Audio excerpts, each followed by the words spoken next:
Okay, strength day number 3. So, before we get started, we'll do the dynamic warm-up. That will start right now. Okay, so let's pretend that you just did the dynamic warm-up. Now we're going to get our glutes firing. So my 2 favorite movements for this are either a kettlebell swing, which you can look up on YouTube. There are people who are great at explaining that. Or if you have a nice band like this, it doesn't have to be a thick band, it could be anything. But ski jumpers are also a favorite of mine. So essentially what I've done, I've attached it to something that's solid here. I'm going to step into this. So it is around my waist, like so. I'm going to step forward so there's some tautness or resistance in there.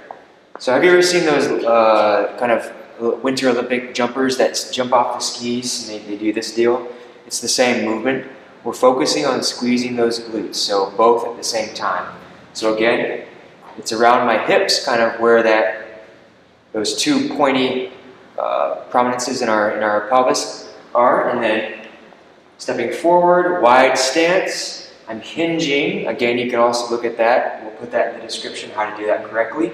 So I'm hinging back, arms out, neck in that nice neutral position. Hips come forward. I'm squeezing the bottom on the way up.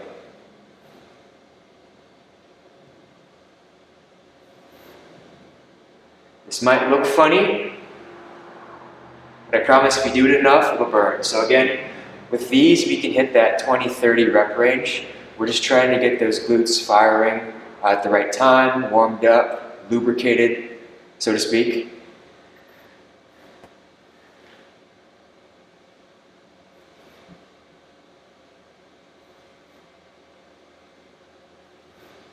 And they should get easier as you do it over and over again. Welcome back. So what we have here is, first thing we're going to start with is a 3-way lunge. Essentially what we have, the only thing I could find is a cone. What we want here is something slippery, slidey. So you can use a sock, you can use a paper plate, something that will slide on the carpet, anything like that. I couldn't find a specific slider, they're really cheap, but today we're going to be using a cone. So essentially exactly what it sounds like is we're lunging, sliding in 3 different planes of movement. So side, kind of angled, and then all the way back. Okay, so we're just working on that single leg strengthening and stabilizing, like we talked about before on the first day. With snowboarding, you are constantly weight shifting back and forth, so we want to make sure both sides are equally as strong. So we're doing 3. We're going to do that 5 times each side. That counts as 1 time for a total of 3 times, if that makes sense. So I'll show you here. Put my slippy sliding down. I'm going to be stabilizing on this right side here, so I get in that nice kind of mini squat position. My left leg comes out. I use those adductors to bring it back in. I now go at the angled side. I have my mat in the way, so I'll try that again. I go back to my angled side, bring that back in, and then I go all the way back down for a reverse lunge, pushing back up through that right leg. Okay, so to make it a little bit harder, I have a kettlebell or a dumbbell here. We can add it on either the left or the right side, okay? Again, this is just gonna pull me from side to side. So I'll try to hold it on the left side here. So slide out, and then slide in. I can also hold on the right, slide back, slide in, or I can hold it close to my chest here, reverse lunge, and then slide in back. Strength move number 2. We have a static squat with 3/4 turn circles with the opposite leg. So I'll show you what that means. Like we talked about earlier, snowboarding and skiing, you are in that sustained squat, but you're constantly shifting from left and to right. So I'll show you what this is. I have some light weights that I'm going to set on my shoulders here just for some added resistance. What we're looking for here is between, I would say, 8 to 10 repetitions on each side for 1 set. Okay? So just to repeat, we're doing 8 to 10 circles on one side, 8 to 10 circles on the other, and that'll be one set, and you'll move on to the next exercise. So I'll show you here. Our stance is going to be a little bit more narrow because we need to maintain our balance. This is going to require a lot of flexibility and mobility in our hips, knees, and ankles, okay? So I'm in that sustained squat position. I don't expect you to be 90 degrees. I'm transitioning to the right side. We're going to start forward. Left leg comes all the way around and back to the middle. And then I switch to the right side. You can tell which side's easier for me. And then back to the middle. I want to keep my eyes forward, but you can look down to see where you're looking, and back, and then transition. All the way back here. Okay, when you get through that, when you've completed 18 to 20 total, when you come back to it, because you've gone through one set of all the exercises, I want you to start going backwards and then coming around going forward. So just to reiterate, you start it this way. When you come back to your second set in the second round, you'll start back first and then forward. We have the single leg deadlift, okay? So you've probably seen this before. Essentially what we're adding to this is an uneven surface, so I just rolled up a yoga mat here, which I will be standing on here. It's a little bit less stable. Okay, so with this one, if you need to watch my hinge video, that is in the description below. We are hinging from the hips, we're not bending from the low back. Okay, so hinge, slight bend in the knee, hinge, slight bend in the knee. All right, so I have a light kettlebell here. Essentially what I'm doing, I'm going to hold the kettlebell on the opposite arm. So if I'm strengthening this right side first, I'm hinging from the hips as I'm lowering. So here we go, I'm staying straight up. Hinge, hinge, hinge, hinge, hinge, hinge, hinge. I'm going as far as my hamstrings allow without compromising my low back. Hinge, hinge, hinge, hinge, hinge, hinge, hinge, hinge. Squeezing that bottom to extend on the way up. Hinge, hinge, hinge, hinge, hinge, hinge, hinge, hinge.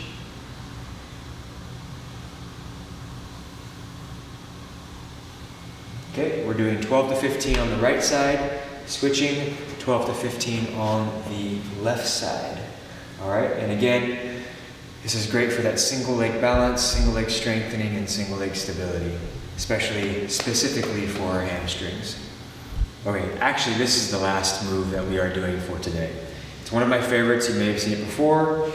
It's the reverse lunge with a twist. It's great for that glute low back separation, especially when you are throwing twisting moves or even just going down moguls or uneven terrain.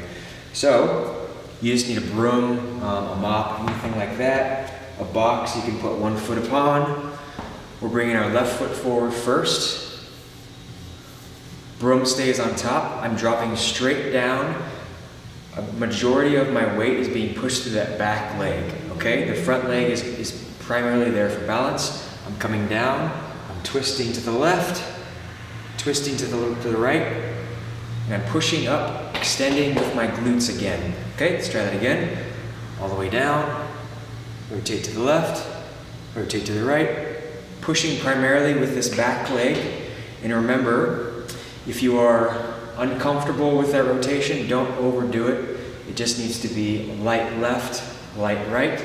Once you've done about 12 to 15 on that side, you switch over to the other side, and same thing. All the way down, left, right, pushing primarily through this back leg. On to the power movement for today, for leg day. Again, I have the med ball. If you only have a volleyball, basketball, soccer ball, deflate it. It works like a charm. Not as heavy, but that's okay.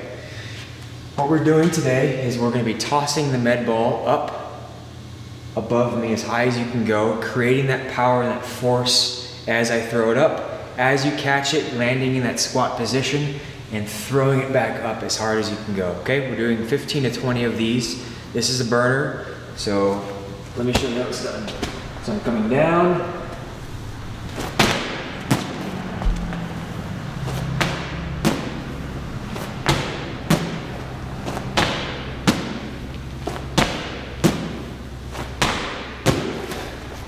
This is pretty light, so it was really easy for me to create that force. Essentially, it's the same thing. If you're going off of a jump when you're boarding, you're creating that force, pushing off the ground, creating that power to create more pop off of that jump. So these are fantastic for that, and as you can tell, I'm out of breath. Also great aerobic exercise. So next power move for the day, or plyometric move for the day, we're doing double box jumps. So these are the boxes that I'm using. You can use variations of heights. Again, the important thing here is the quick, explosive movement off the ground after you jump off the first one. That's where all the force is created, whether you're walking, whether you're running, whether you're snowboarding or strapped to something going down at 25 miles per hour off of a jump. Okay, so again with this one, you can do quite a few. You can do, let's go for that 12 to 15 rep range. That counts as one set. So I'm gonna start on this side. I'm gonna jump up. Now, same thing here, you can do single leg on the first one if you want, or you can do double leg. I'll show you double leg first. I'm landing in that squat position. As soon as I land here, I'm exploding up onto this guy. All right? So here we go.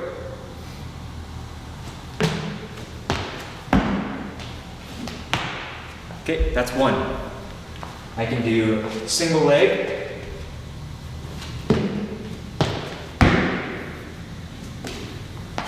It's two, and I can also do it reverse. So I go double leg first, and then single leg onto the small jump.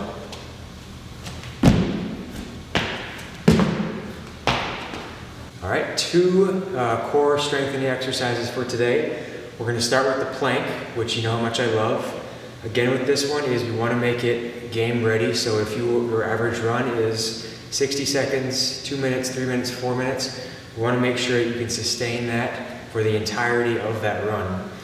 For injury prevention and for your performance. So with the plank, remember that we are having protracted scapula, so pushing out, and we're maintaining a slightly activated glutes at the same time as activating a core.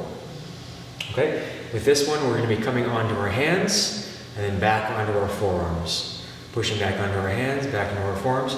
We want to be in that nice stacked position, so making sure that our hands aren't out too far in front of us. We're going to be right on top of them, just to give our shoulders a little bit more protection. Okay, so we start here on our forearms. Nice protracted position. Glutes are squeezed, parallel with the ground. When I'm ready, I'm going to switch hands every time. I'm pushing first with the left. I'm over my hands, and then back here. And then I start with my right, over the hands. And back with the left.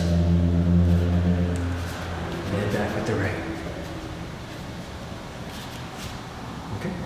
So you can do combinations of that. You can do, let's say, 4 to 6, and then back to normal, and then another 4 to 6. I find that it's easier to do that and break it apart because it's almost like a distraction versus trying to do it the entire time. You can build up to doing it the entire time, but initially that's really been helpful for me. So, last move is a chop. Okay, you can do the chop from several different directions. You can start from high-low or low-high. Today we're going to do from low to high. This is another kind of rotational movement, anti-rotational movement. Great for sustaining, keeping that core activated when you're going down the mountain to prevent that over-rotation. Also helpful when you're doing rotational movements off of jumps. So I have here another band. So I'm in a half squat position. For me, I like to have the opposite leg. If the attachment or anchor is on my right side, I like to have my left side up. It kind of frees space for when I'm moving in that diagonal position. So I'm starting out low, down here. I'm in that lunge position, hands locked together. I'm bringing this up in a diagonal movement up towards out of my left shoulder. So up here, most of the movement is coming from my shoulders. I'm not over-rotating with my low back to protect my spine. Okay, so I start here, bottom right quadrant, moving to the upper left. I'm moving in a diagonal here. So you notice how my body really isn't rotating much. I can feel that though in all parts of my stomach and my core as it's being activated here. Once you've done about 12 to 15 on that side, switch and do the other side. So here, here.